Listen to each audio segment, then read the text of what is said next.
in the morning and they look at the little mirror, the rose-tinted mirror of how they always operate, and you turn up as the NED that's going to rock their world. And it's really important that as a NED, you're looking in the big mirror, not the little mirror. You really do need to have, warts and all, as we call it, the big mirror. And I think what's also important, if we think about, and the mirror analogy is nearly done, don't worry, we're nearly finished. I can see people staring at the ceiling now. I think also, if you think about when you look in a mirror, the board, what they see is everything behind them, because it's a reflection. Does that make sense? We all see what's behind us. We don't see through the mirror. So I think one of the things a NED can bring is a two-way mirror. You can see what's behind the board, but you can also see what's through the mirror outside into the bigger world.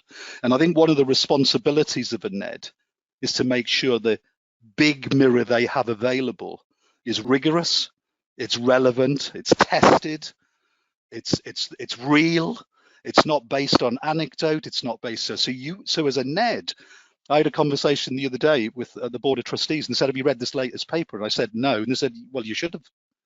It's part of your responsibility. So I don't think we can take NED responsibilities as we turn up and our magnificence is going to be enough. So I just wanted to share that with you. So we'll move on, hopefully. And please, this isn't a monologue. We will have discussion. We've got a lot to get through, but bear in mind, it's also about your thoughts. End of analogy on mirrors, and we can all relax now. So I particularly like quotes, and I think Lawrence Schwartz, for me, this is really, really important as you as a NED step into a boardroom. And I'm sure you're aware, we all know someone in some context of our working life or personal life who every time they walk into a room, they simply brighten the place up. Does that make sense? Do we all know someone like that? That could be you for certain contexts. But also we know someone that can brighten up a room by walking out. And that could also be you as a NED. You know, if you have a knot in the stomach, I think you've always got to consider when your boss says, you know, oh, James or Penny, can I see you in my office? What happens to your gut? What's your initial response? It says everything about your boss. It doesn't say anything about you. It says everything. Do you have a knotted stomach, or are you walking into whatever that is? So it's really interesting for NEDs. You are an interloper. You know, you don't have a vote. You are on the board, and one of your many responsibilities is when we go through this talk is to how do you, without a vote and without an executive position, influence the board into different ways of thinking or different decisions, and we'll get to that. But for me, organizational energy is not a commodity. There are people in your organizations who are very energized, and they are precious to you. We shouldn't waste energy, both in the organization or externally. Professor Moira Clark at Henley Business School talks about customer energy, and I hope this kind of plays to, because in a certain context, the board is your customer. You're trying to influence them in some way to go in a certain way, buy a product, for want of a better phrase. And she talks about cognitive, emotional, and physical energy. And you know, if you're working your clients hard, they'll just stop using you because it's too difficult. So we've got to be mindful as NEDs. We're not there to bash the cognitive energy of the board. We're there to help with that and maybe channel it in a way that it's currently not you know, engaging. So I just wanted to share that with you. And it's a great statement. And I think really we do need, I like energy and I hate negativity. So it's there. Okay.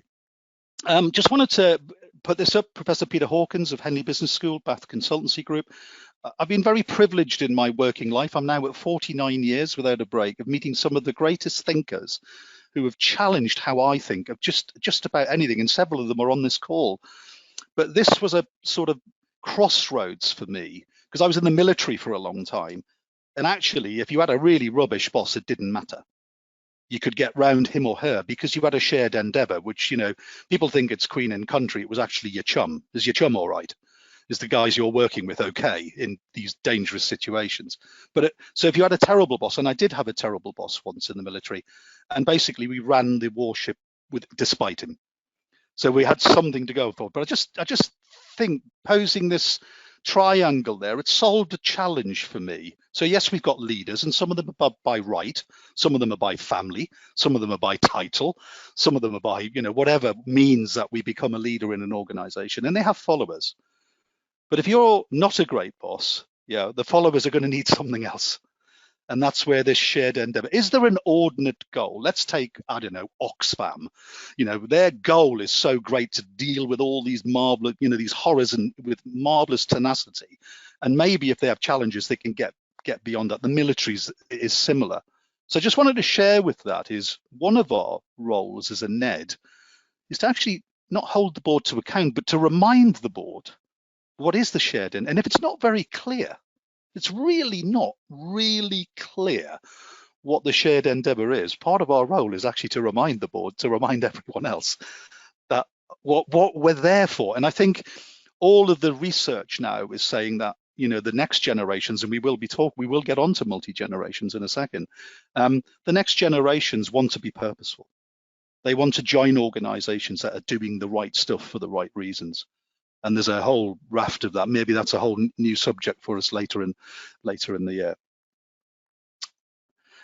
Just wanted to put this guy up. I don't know if anyone knows who he is. It's the great Peter Vidmar. I'm going to cut this story very short. But he's the only male gymnast at the time. This was the 1984 Olympics that scored 10 on the horse, which had never been done before.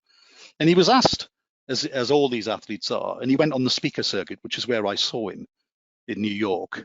And he was asked, how do you get the perfect 10? And he basically said there are four things. First of all, you've got to score 9.4 to get to the Olympic team of America. Then on the day, you've got to be technically brilliant. You've got to do something new.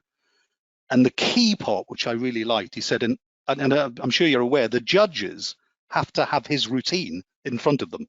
Does that make sense? They have to have what he's about to do in real time. And it's when every judge on the panel looks up with that incredulous, you've got to be kidding face. You are going to attempt all of this in the next minute and a half or whatever that discipline is. And he stares back totally and utterly committed, knowing that if he doesn't do it, everything he's trained for goes down the tubes and he's probably going to seriously injure himself. That total commitment. So he was asked a question by a CEO at this call, and they said, Peter, could our businesses get the perfect 10? Do we simply need to be technically brilliant, deliver something new and be committed? And I was really struck by what Peter Vidmar said next. And I think, again, for us as NEDs or potential NEDs, need to think about this a lot. He said, you haven't been listening. This was to an American senior CEO. He said, you haven't been listening. And the guy sort of looked at him perplexed. He said, what do you mean? He said, I give you the things you said. He said, no, you didn't. He said, first of all, you've got to get 9.4 to get to the Olympics. And I think that's a little sort of by motion for me about us as NEDs. To what standard are we working at? Because often if we go to a dysfunctional board, they're not going to be, maybe not at the standard that you aspire them to be. So I would ask ourselves, you know, what is 9.4?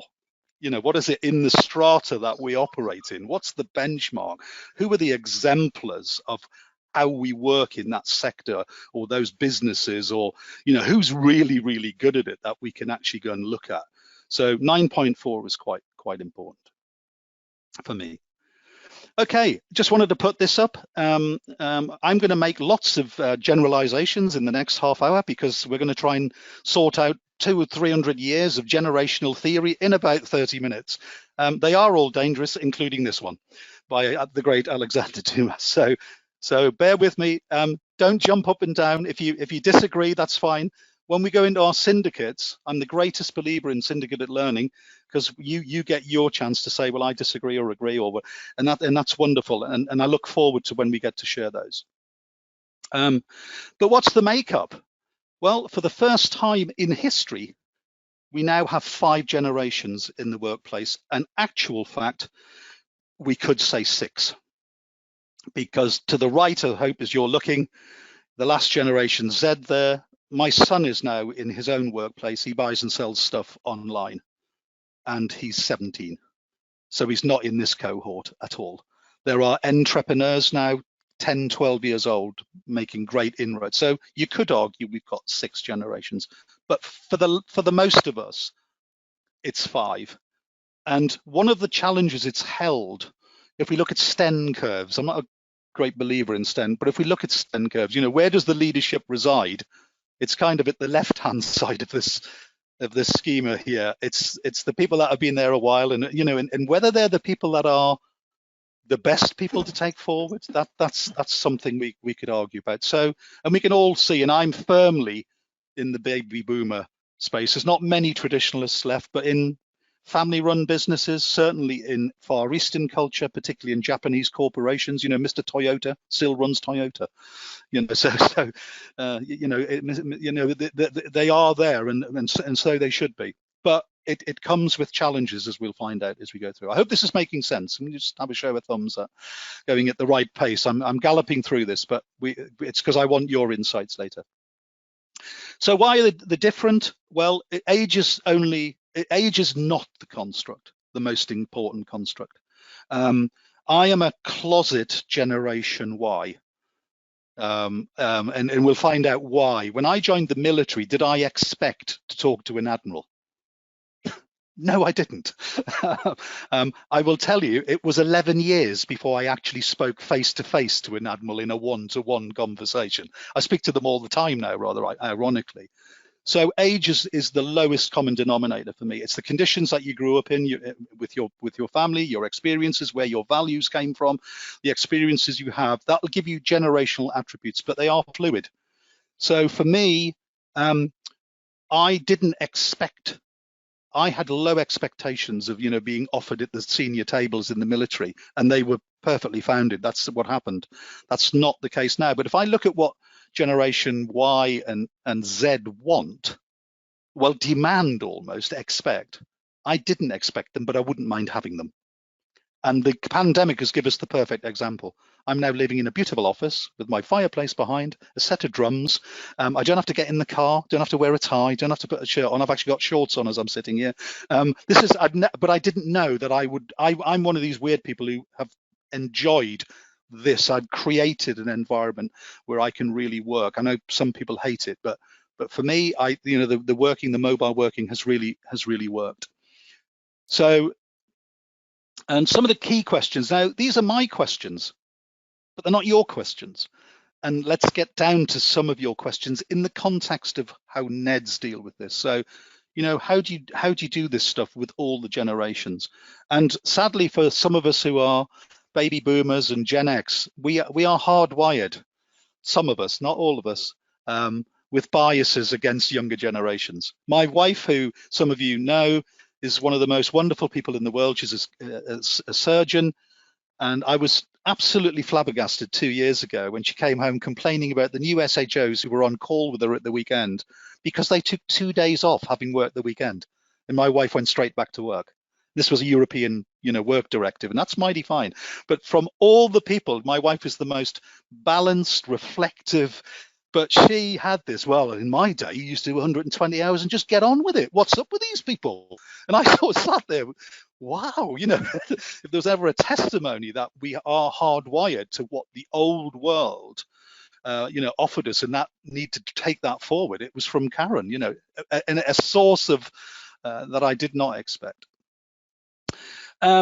Let's just look at some. There's lots of stuff out there. I looked this morning. I'm sure you all did. I'm sure you looked at multi-generational. I think it offers something like 60 million pages on the internet currently, depending on what browser you use. So we're not going to deal with that. So there's a lot of noise in the system. And I think this is important for NEDs. One of our roles as a NED is to get rid of the noise, is to be the filter. When we go to the board, you know, it's back about being rigorous, relentless, you know, and relevant to what the board are dealing with, not sticking to our guns of what we did before and what's old, you know. And I'm not an advocate of the avant-garde. Not everything's got to be new. You don't pick up a Stradivarius and say it's an old fiddle. It's an absolute masterpiece. And there are lots of great stuff you will have brought with you in your career that are as relevant to the new generations as they were to the existing generations. It's just understanding which they are. But here's some stereotypes. This great friend of mine, Simon Walker, who's not on the call, but my colleague Karen Passman, who is on the call, we work with Simon. They did a massive study a few years ago, sponsored by 2 high street banks, about what we thought about the youngsters joining work, and this is what they thought. And what was interesting, we followed the career of some early entry graduates in through these entities in the city. And when they did the scoring, they scored them really well. Young Marcus is a 9 out of 10. He's efficient, he's effective, he's a sponge for knowledge and all that. But when it comes to the narrative, the qualitative pieces, there was a very subtle but very noticeable difference. Well, he turns up at 9 o'clock, goes home at 5. Don't know if he's going to fit in here. But if you looked at what Marcus was asked to do, he scored 9 out of 10 and 10 out. He got an A star in everything. But there was this undercurrent of, but back in the day, well, we're not back in the day. And that's one of our challenges, and it's how do you take an unbiased view? How do we somehow be very mindful of our biases when it comes to us being an effective NED? And I've already said this earlier on. When I started work, 49 years ago, that carbon dates you. I didn't expect a great deal. I expected to do my job, get kicked around a bit in the military, and work hard, but we were conditioned that's how it was. And in the latter part of my career, I would be horrified to meet some of the young graduates that I was privileged to be the boss of in the military all those years ago, because my idea was it was tough for me, so I made it really tough for them because they had to be tougher, So I hoped I don't meet them now, because you look back and think, my goodness, we were pretty tough on people, which you would never get away with now. But was it getting away with? They were great skilled military operatives, so that was important to me. And I always put this up, and I think you can either write it down on a piece of paper, or you can shout it out. I would like you just get a piece of paper or something, some way on your phone. I'm going to give you 10 seconds. I would like you to tell me how many squares are available. And for the people who've seen this before, if you can't remember, that doesn't help either. So we forgot stuff. So I'm going to give you another 5 seconds. I think really this is me turning the mirror on all of us on this call.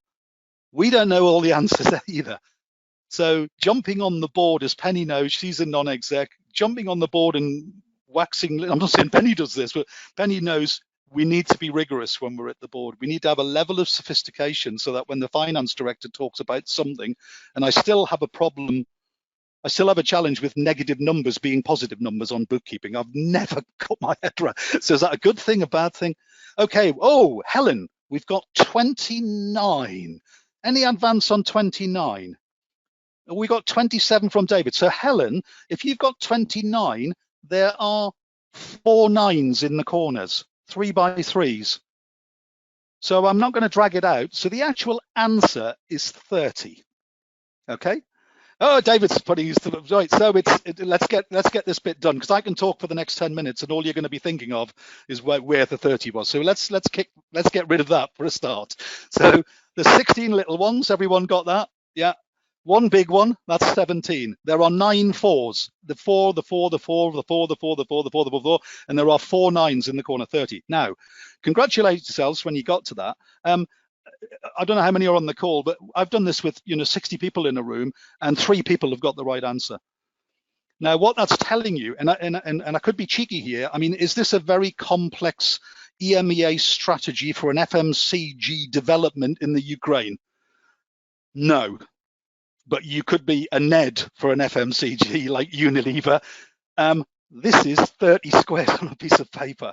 So we're not there to provide all the answers to all things as NEDs. What we're there to do is to challenge, to say, oh, who's got 30?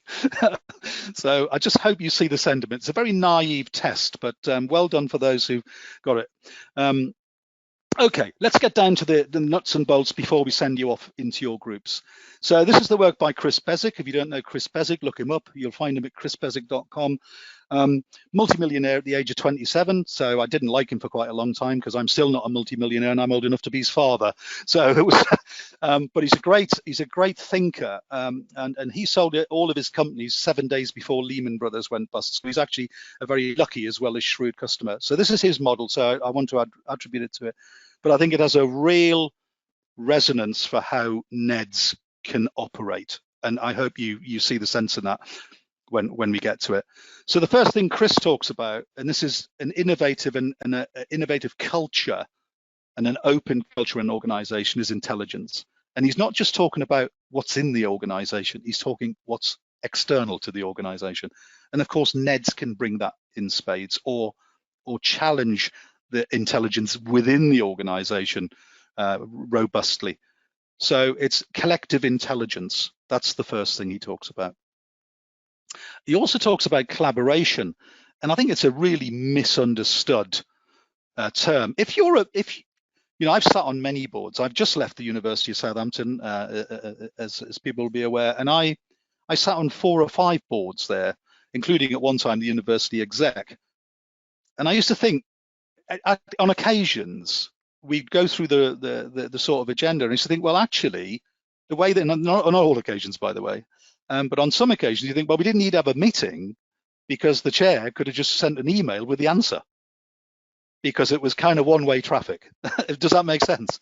So there was actually really almost no point. And I sit on the board, on 2 boards in the city and the board of a private school, and we've gone a long way from the boss, or he with the biggest stripes, or the head of the chair being stuck on transmit. And there are several tools and techniques, not for today, De Bono's 6 hats, Rackham's communicate. There's a whole raft of things that NEDs can have at their disposal to break open that conversation more, which is part of your role. And collaboration is not what people think. We'll get to what I think it is in a moment. And adaptability. I can't remember, I think it was Chris Bezick was showing us the other day, he did a program for us. I think 50% of the FTSE 500 companies that existed in 1965 no longer exist, because they haven't adapted. So it is the canons and it's really quite interesting, and it's very, very difficult, isn't it, to make yourself do something different when whatever you've done to date has made you successful in every manifestation. But again, it's just this: how do we know what we need to adapt to be? And the fact that we're all on this call, it's great that there's legislation around organizations of certain sizes have got to have NEDs. It's got to have 2 independent NEDs. That's it. That's the government adapting their policies and ways of working to actually help the boards. So I hope that works. I want to get into multi-generational stuff now. This would be the traditional, when you arrive as a young graduate, isn't it? This is what happens. And when I arrived in the military, that was an org chart, and I was at the very, very bottom, which made you feel very warm and welcome. I see Xavier's on the call here. Xavier is an entrepreneur en masse, runs several companies. God knows how he does it. He doesn't have organizations like this. They're completely flat. And that's not for every organization, but if you're a fast tech startup, boy, if you recruit people this way, you're gonna go out of business quite quickly. And that's not how young Marcus, who I talked about earlier, views the world. Marcus views the world like this, as does my son, my daughter. They're in the center of the universe, all Gen C's, X, Y's, and everything else is just peripheral to their world. And there's nothing wrong with that. I have a reverse Generation Z. I have 2 actually reverse Generation Z mentors who just cut to the chase and say, what on earth are you talking about, Paul? Because they're super connected. My son is amazing. You can pick any topic you name, and he's got a encyclopedic knowledge, or a veneer, certainly at the dinner table, about just about anything, because his world is like this. And they're really serious. We all know that wiki may not be the truth, but it's their version of the truth. So we can either shy away as older generations of this. I remember working, Karen, who's on the call, Karen Passman, we were working at Inspire and Performance, and we had a brilliant developer. And I walked around her desk one day, and she had 5 windows open, which she systematically started shutting You know, and I said, what are you doing? She said, oh, you know, if you can do that, I mean, she was our most prolific developer of courseware, and yet she felt, so what vibe had I sent out that she thought, oh, Paul won't like that? It's like, whoa, you know, cowboy, if that's how you work at your best, do it. And there is some science around, and I think it's less now. Certainly 10 years ago, organizations that kept their workforce off social media, there is a lot of evidence now saying they were damaging their organization by doing that for a whole. And we can't argue about that. That was just something I've thrown in. So we are getting ready to you doing some work in a moment. And I hate this idea of being human capital, and you know, these old adages, we're not on the, you know, the balance sheet, and you know, I want to be a human being, but there is financial capital for sure. There's also human capital, as we said. Humans do add value in the value. Then there's this. In my day, it was this. This is what the boss did. All the chairmans were in the old boys clubs, and they were all male. And it was about the golf course or yachting, and dare I say it, I'm a yachty myself. This is where business was done. Well, in the new world, business is done like this. You know, and it's not the network you have, it's the network of the network that someone else has, and their network, this very network. I am delighted to be part of the NED Connect network because it's people I don't know. I don't know 90% of the people on this call, but I'm very passionate, as you can hear, about the roles and responsibilities of being a great NED. And it's not a personal makeup, it's a performance issue for me. You know, if we're going to stand up and be NEDs, we do need to be rigorous and relevant, and we need to make a difference. And so that's why I'm here, really.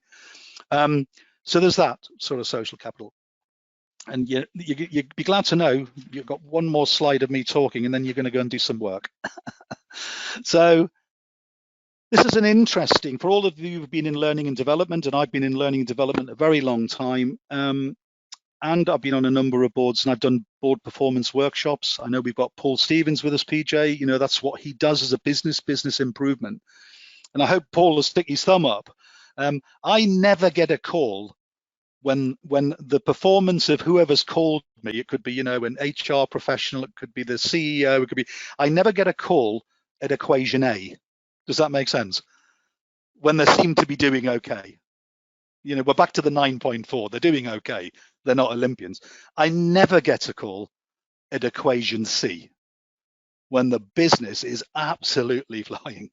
I always get a call, and bear in mind, I did a long time at NED Business School. We'd always get a call when equation 2 was prevalent, whatever, you know, group of people you're talking about. It could have been middle managers, senior managers of the board. But I want you to view this as the board. So this is a board that you've been called into. You're the new NED. You're walking in to the board that is operating at B. Does that make sense?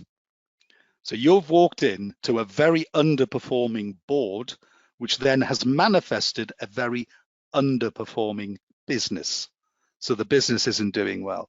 Now, I need to explain what the ones and the pluses are here. So the ones are the individuals. Does that make sense? Now, if every board was fantastic, those individuals would be fantastic, would they not? The best of the best of the best, sir. And if you've recruited well and you have truth and honesty in an organization, the board members, we all think, I sit on several boards, we're irreplaceable. We're not. We're very replaceable, but you have to be on your toes to make sure you're doing the job properly.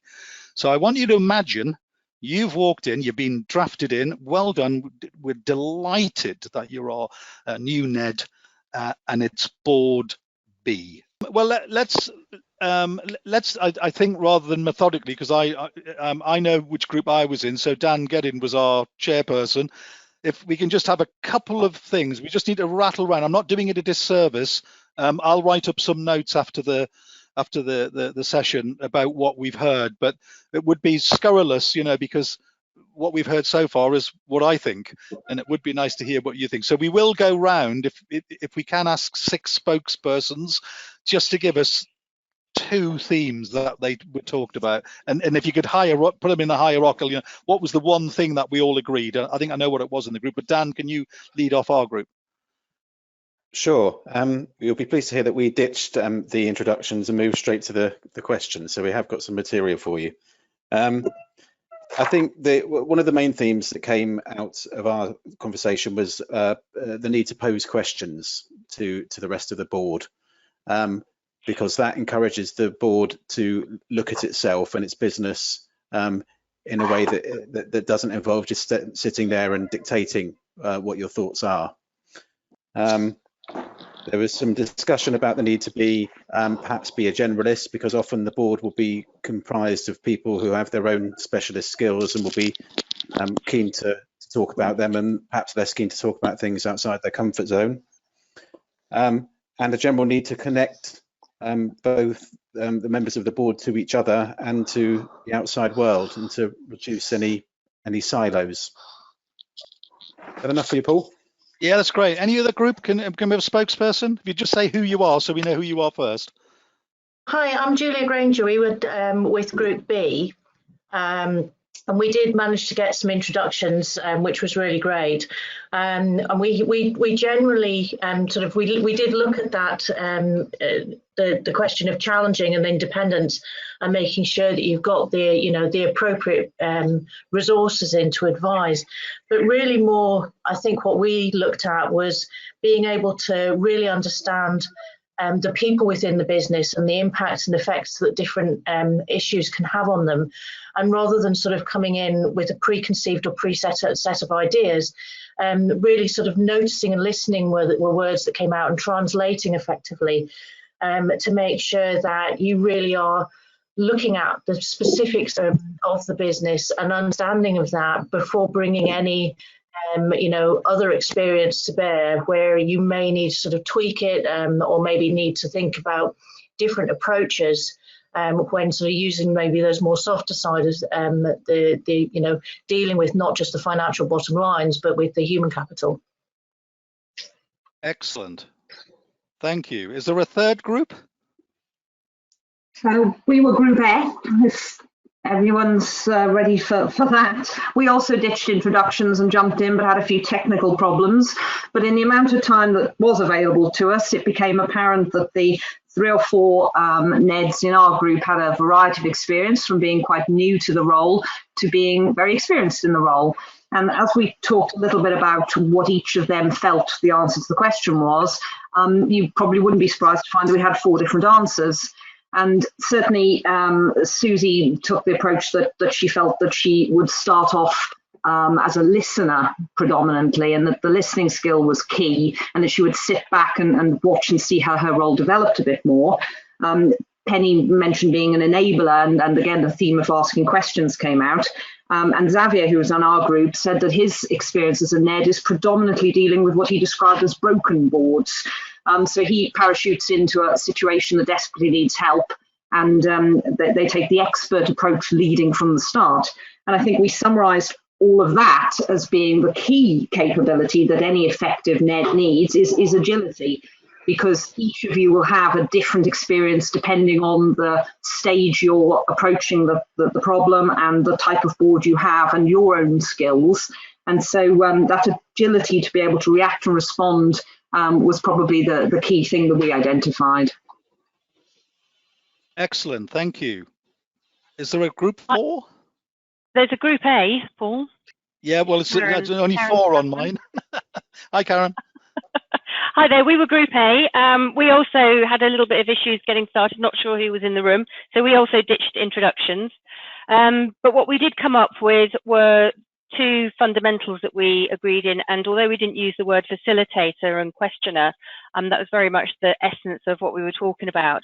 And the first one was to consider what the board perceived their performance to be versus actual. So to use your analogy, Paul, to create a bit of a mirror there for them.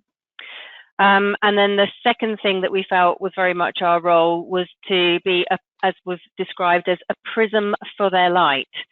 So helping them to perhaps be more strategic rather than operational, because a lot of boards often come up through the ranks. And the description was to refract their thinking into a strategic plan or direction. Did I quote that correctly? One of the joys of running sessions like this, where in today would I have heard the phrase "a prism for their light," other than on this call? I've written that down. Probably I will trademark that by 2 o'clock. Oh, it's just gone 2 o'clock, so maybe 3 o'clock. I think that's fantastic. The next group, I've had 4 so far. I don't know how you were, what letters you were, but have we got a group 5? I'm Jill Bainbridge, and we were Group E. So, yeah, and I'm a trademark lawyer. So I'll talk to you later, Paul. Thank you. I'll just get it down now. It was trademarked at 1 minute to 2, Paul. Okay. Sorry about Going that. back to the topic in hand, we struggled with technology a little bit, but we came up with similar things to other groups. The keys for us were challenge and listening, for the reasons that have been described, really, and that we felt that you needed to challenge to get the best out of the other board members, as well as to give of your best. Excellent. And is the last group James's group? Was there any discussion, James? Or were you in a group that's already spoken?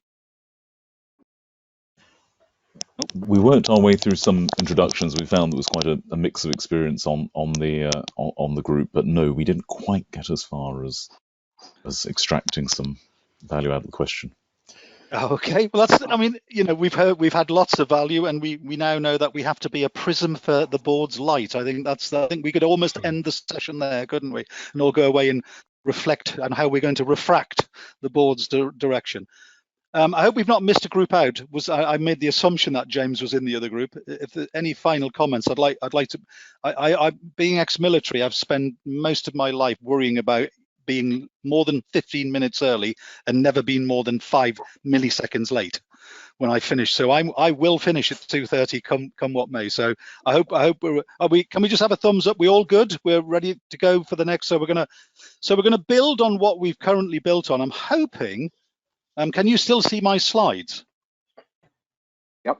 Yeah, you've still got. Oh, that's good heavens! This, as I say, I'm new to this, completely new to the platform. So,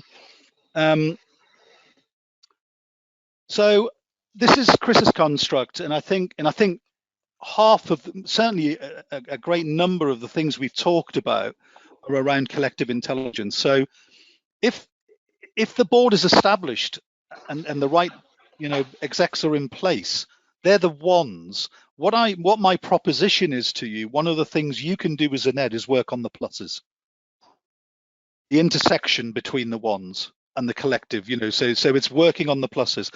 And one of the pluses is collective intelligence. Do the right people talk for the right reasons, for the right amount, and are allowed airspace? And there's going to be a whole load of reasons why that may or may not happen. But it is, how do we, and Mike Price said, posing the right questions, great listening skills, great, and someone said collaborate, and funnily enough, I want to get on to that. So it is about collective intelligence. And you'll be, as no surprise, there are actually 3. This is my ex-boss, Professor, well, it's Vic Dulowitz and Professor Malcolm Higgs, both now emeritus professors at Henley. Malcolm was my boss in 2 business schools, and a mighty fine chap he was. This was his seminal work on EI, and of course these were the 3. You know, well, there are actually 7, but these are the 3 I want to talk about: IQ, MQ, and EQ. And it'll come as no surprise. So IQ, it is interesting. You can get better at Mensa tests by learning pattern following, but you're not actually becoming more intelligent.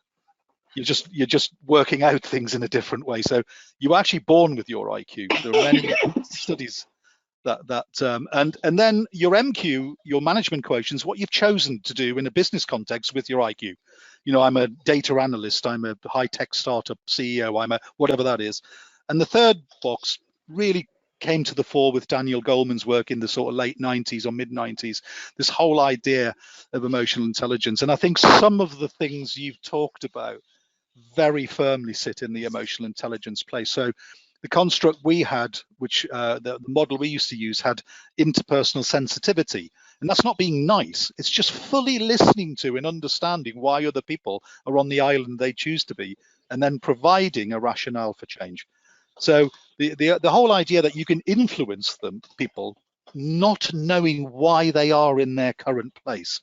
is a flawed philosophy, according to Dulovitz and Higgs. And here are the stats if you want it. You know, this is interestingly, the other factors in the early noughties, that was around spiritual and all. Not enough validated data for that. I'm not being trite about that either. Luck can be in there, you know, right place, right time. You know, Bill Gates was at the right place to start Microsoft. In fact, he left an Ivy League university, much to his father's distaste, because he knew it was the time to start it. So, and this model, depending on the context of where the board are, you know, EQ could contribute a whole lot more. But your ability, and one of the things in there, in emotional intelligence, your EQ is part of it is your personal resilience, because you are, you know, an additional part to the board. You have got to be resilient and resourceful to get to, you know, to challenge the board. I mean, I think enlightened boards understand they need to be challenged. And I think, you know, a great NED can do that with rigor. And I think, talking to Mike, I've known Mike a very long time, Mike Price, I think, and we've worked with boards on many occasions together. And I think the ability to ask the incisive, truly magic question is something that we could all work on. The second part of Chris Bezick's innovation and you know, leadership culture is actual true collaboration, not what we think it is. Often, particularly in boards I've sat on, we didn't collaborate at all. It was top down. There was no negotiation, and actually, as I said, we spent a lot of time where we could have just had an email to say, I'd like you to do that, followed by that, followed by that, because there was no interplay with what we did. But true collaboration. This is Gary Lucas, if you don't know, I can't remember the band, very prolific singer-songwriter, guitarist, and he was talking about collaboration with other singer-songwriters. The ability to decide to transform the mundane materials at hand that all parties bring into the collaboration well beyond the sum total of the parts, which is why I asked the question. And to me, there's a great exercise we used to do. I used to get, so I'll give you the name, Deutsche Bank. I was asked to do some kind of collective mindset with Deutsche Bank, and we had about 120 people. This is the Henley Business School, and we had 60 from marketing and 60 from the IT people. And of course, the IT people blamed the marketing people, and the marketing people blamed the IT people for everything that didn't work in their campaigns out to the world. And it was quite interesting, and it was a silly exercise, and please bear with me for 30 seconds. So we used to ask them to arm wrestle. So you'd get someone, so go and find your opposite number in, you know, the other camp, and I'm going to ask you to arm wrestle, and we're going to have 3 goes, and each time you get your partner's arm on the table, I'm going to give you 1,000 quid. And off they used to go. Now, what was interesting is even the human dynamics of finding your partner to do arm wrestling.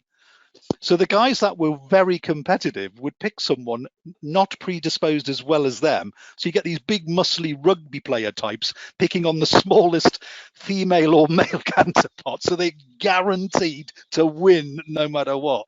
So that was quite interesting. There was a sort of exercise before you got to the exercise. But it is a trick, of course, because what I actually said was you get £1,000 every time you get your partner's hand on the table. And I'm going to give you 20 seconds ago, which is what we did. So, of course, I then told one group, so Xavier and I, we could have had a conference, you know, conflab beforehand and say, well, you know, why waste the effort, Paul? You know, Zab, you have the first one, I'll have the second one, and, you know, we'll battle it out for the third. That would have been useful. But what we did was and it was a trick, we did what we asked them to do. So we had one group, and I think this is significant around human behavior. I said, every time you get your partner's hand to hit the table. So they would sit, there was one group doing this, bum, bum, bum, bum, for 20 seconds like that. And then we asked the group, who's won £1,000? And all the big guys put their hands up. And we asked who's won more than £1,000? And 2 people put their hands up. And we said, well, how much have you won? They said £26,000 each. And I said, okay, change arms now. So so the big guy's using their strong arm. Let's change arms. That'll mix it up a bit and go again. And this is a good thing about human behavior. Something about someone said about people not wanting to change. They had best practice in the room.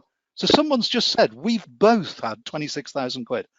And what do you think that everyone did in the room? They changed arms, and then the big guys tried to beat the little guys, where you had best practice in the room demonstrated. So, you know, humans saying we will change, to PJ's point, and we will adapt.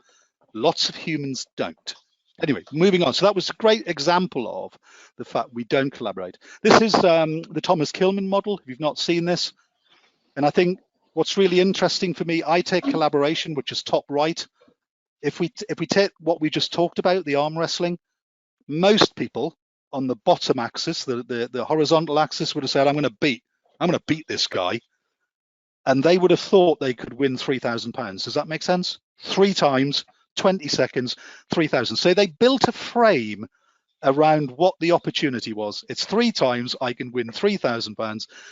The others who knew the name, who weren't competitive, wanted to truly collaborate, they took the collaboration. So to me, collaboration is not going into a meeting and dealing with the known.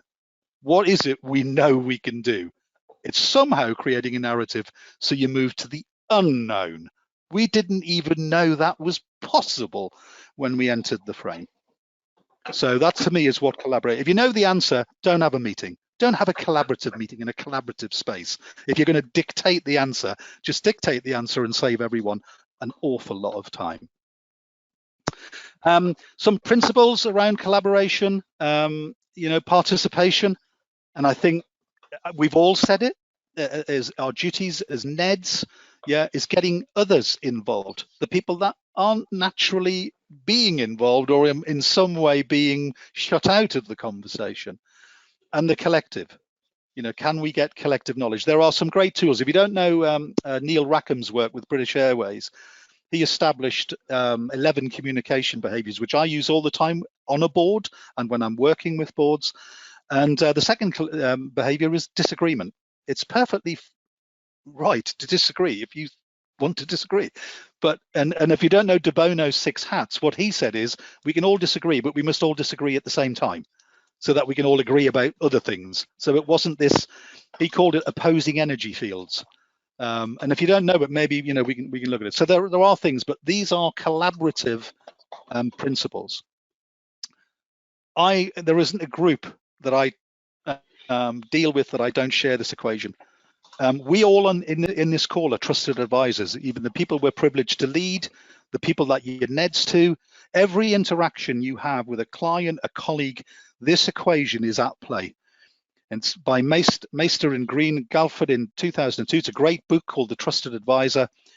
But the C is credibility. Do I think Ben Wales can do what he says he does as a NED? The R is reliability. Does Ben Wales do what he says he's going to do? The intimacy is not in a sexual way. It's, can I have a conversation with Ben of all the good things we do together and all the not so good things together and it not be a problem? So we can have an adult conversation around emotional intelligence. Part of emotional intelligence, people used to say it was tough love. It's not saying it's great when it's not great. And if you do that, people will admire you and they'll flock to your meetings because we get down to the nitty gritty. And of course, the S is self-orientation. Are you in it, Ben, for the greater good of the board, or are we in it for ourselves?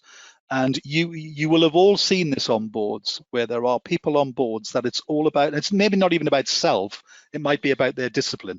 I did a long time in the military. One of my greatest friends is an Air Vice Marshal. Some of you'll know him, Mike Harwood, and we argue all the time about why the RAF exists. Because the Navy boys fly and the Army boys fly, boys and girls.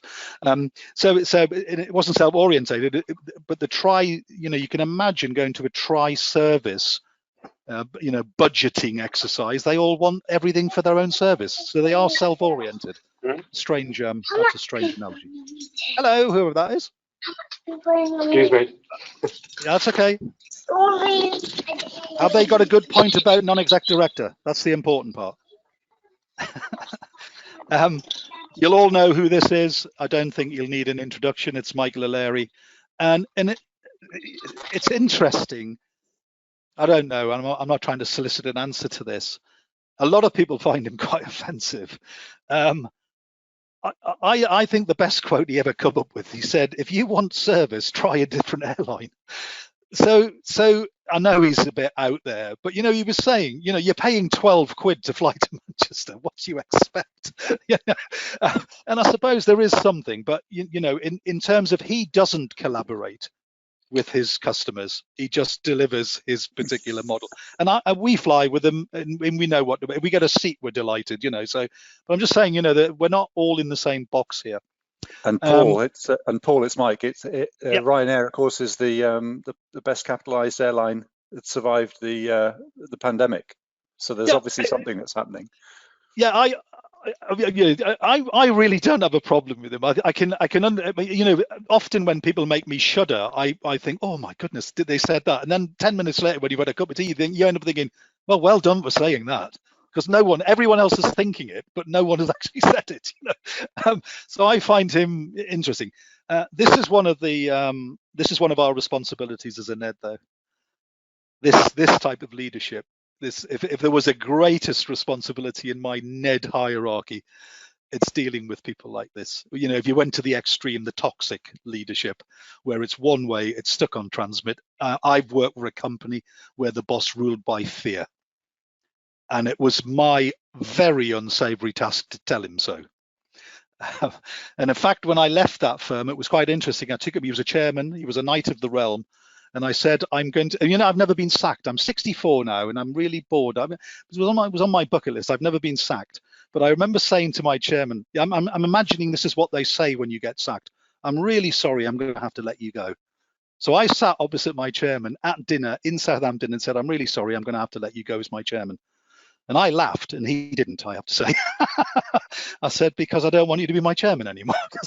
It was a sort of fear. I said, this business isn't working because of you. And no person like Darth Vader wants to hear that, but I think one of our more challenging tasks is when you get, a leader that's all about them is somehow knocking some of the corners off that. I just share that with you because I have seen this, particularly in the military, of course, where it was all that macho stuff. Another few principles here, and we're getting through them now, which is great. Independent thought, persistence. If at first you don't succeed and all that. It was interesting. I'm reading a book about Neville Chamberlain. He said that a mate of mine's in the parachute regiment. If you go to the parachute regiment, they have a different saying above the bar, and I'll share it with you. It says, if at first you don't succeed, do not try parachuting, is the motto. And I think it's quite a wise motto, quite frankly. Okay, moving on. And we've got to think about ourselves now and the board members. We all know what these are. My teenage kids have unbelievable confirmation bias. One of my teenage kids thought it was okay to, be like Paul McCartney and, put stuff in a cigarette. That was the notion. And that individual got 300 different pieces of data from around the world about why it was okay to do that. And I said, I don't care. You're not in America. You're not in Norway. It's my money you're spending, and it's illegal. But his confirmation bias was he only sought data to confirm why soft drugs are okay. In my book, it's not. So we didn't have them, by the way. But we're all capable, and of course, we have to be aware of our biases as NEDs, and we have to be certainly aware of the impact of the biases of certain board members, if not all. And we have a negativity bias as human beings, and I'll show you why in a second. And as actually as a NED, maybe we need to temper that. So confirmation biases, no matter what anyone else sees, you see what you want to see. And it can be particularly disabling in a board scenario. We as human beings are predisposed. It goes back to fight, flight, and all of that. We love telling the bad stories. Oh, did you hear? So an example would be, how many people do you tell when your email works all day? It's no one. How many people do you tell when your Zoom call works? It's no one. How many people do you tell when it doesn't work?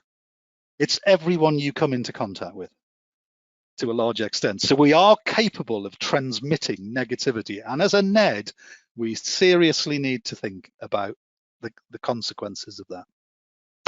Collaborative behaviors. This is great work by a friend of mine, David Beckett. And again, this is not aimed at us. When you work with any cohorts of people, Mike Price and I have worked with many cohorts of different levels.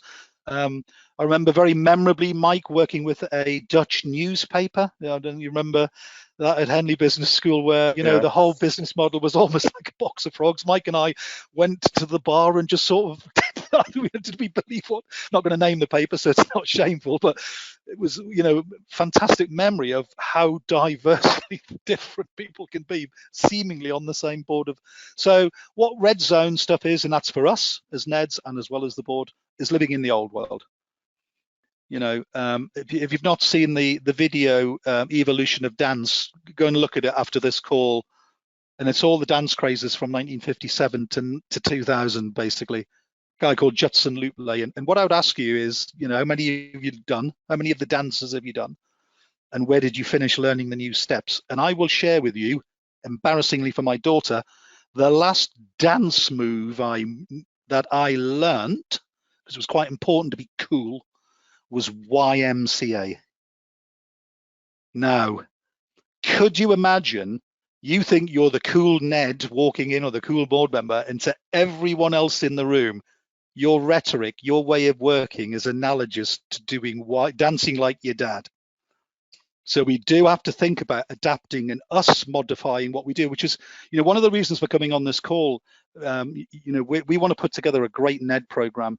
That's both Blake Morgan and my organization, and I want people to guide us as to what that looks like. And I will have a shameful punt at the end. We're looking for 24 people to come and help us to design, not to be on the course, to design what it might look like. But you've got to get into the green zone. That's for yourself and the boards. Grow, learn, connect. Someone said right at the start, the first group, about connecting.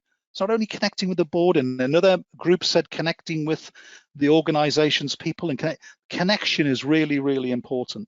And you'll have all these slides afterwards. Please don't think you have to jot any of this down if indeed you want to.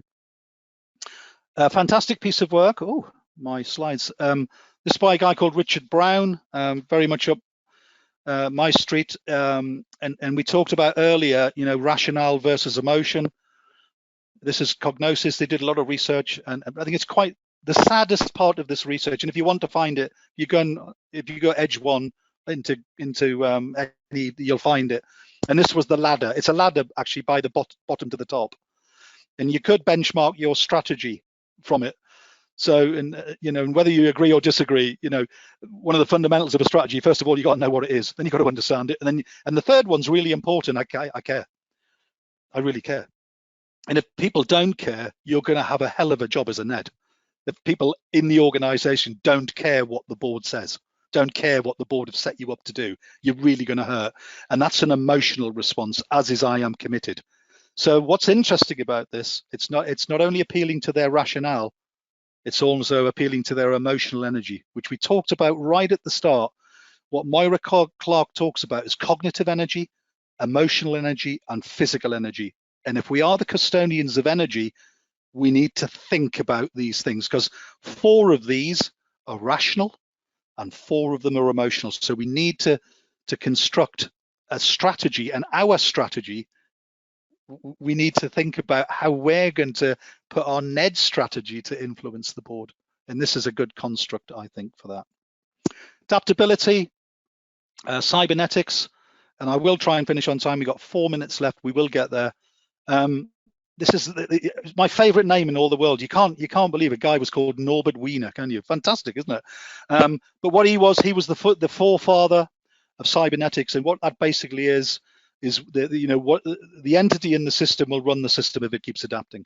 And we just got to look at businesses. We've got to look at dodos. We've got to look at the evolutionary cycles of anything.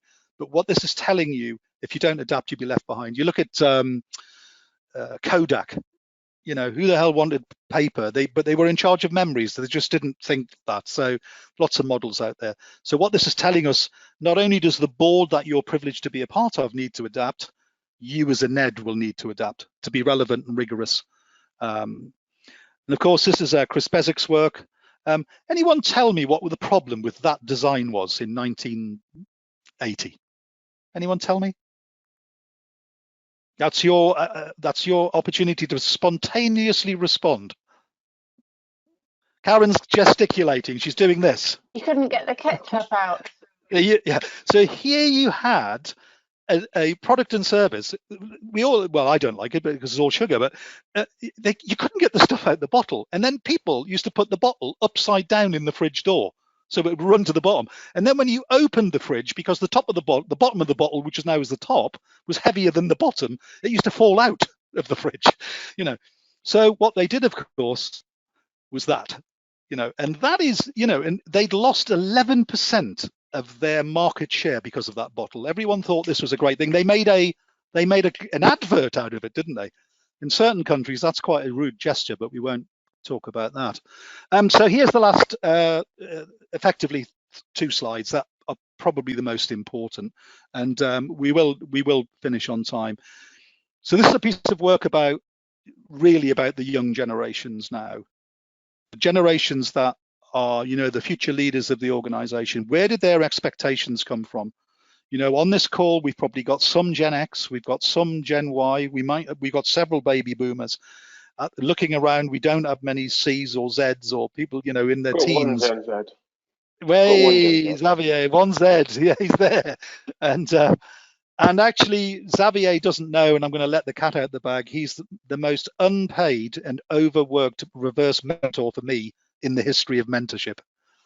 Because I ring Xavier a lot and say, what do you think about this? And he comes up with things I couldn't even begin to think about. So he does play a part. So, you know, on the internet, where my son spends most of his life, and my daughter, in fact, a lot of people, yeah, all ideas compete on an equal footing, and they get actioned by what people think is the right thing to do. Contribution. It's more than, people don't care if you've got a PhD or a BSc or a, you know, you've got a, you know, you're a fellow of the, they don't care about credentials. They care about contribution. What is it you've said that's different? How you acted. Hierarchies, they're natural. And in fact, on the internet, if your star is shining bright and then you undo yourself, people will just disappear. You'll be yesterday's news. Leaders serve rather than preside. So you're not there as the boss with the only voice. You're there to cajole. Tasks are chosen, groups are self-defining. And there are organizations, if you look, I did some work with Innocent Drinks in their early days, and this is how they used to operate. It would be an anathema to some organizations, but the military now are you know, moving towards this. Resources get attracted, not allocated. You know, power comes from sharing, not hoarding. Opinions compound, yeah, and peer reviewed. Users can veto. Could you imagine that, saying to the boss, I don't think so, boss? That would have been unthinkable in the military. But, you know, mavericks are heroes in these. So 2 last slides, and then I'm done, really. So organizational checklist for you as a NED, and indeed as an executive in your own organization with multi-generationals, yeah. Must understand your organization's generational groups. You know, have an EVP that appeals to all generations, and we need to really shrink the boundary layers between generations to make them very permeable. And it's both ways. It's omni, yeah. So that's one list, and there's a personal list as well. Be aware of your own preferences and in particular biases. An actual fact, there are senior boards. I worked with Starcom MediaVest in London about 3 years ago, and their head of strategy looked 12 years old. I'm serious. He was a young man. He looked like Joe 90. And I was in a suit and tie, and he was in a purple tie-dye t-shirt when I arrived at their offices in London. I mean, you could not have been at either ends of the continuum and how we operated. Yep, but we did a great session. So you've got to think about where you sit. This slide is the build of the other 3, and I think I'm going to leave it there. There's what I'll leave that up. There's one last slide. I'm going to go forward to the slide, and I hope as a consequence, and thank you for your input. I've written lots down, especially the prism for their light. I will try to be a prism to refract light in future. Thank you for that. And I think as NEDs, what 1+ are you going to work on? And I think for me, ask yourself why you're going to choose to work on it. We're not going to do that, but I just wanted to go back a slide.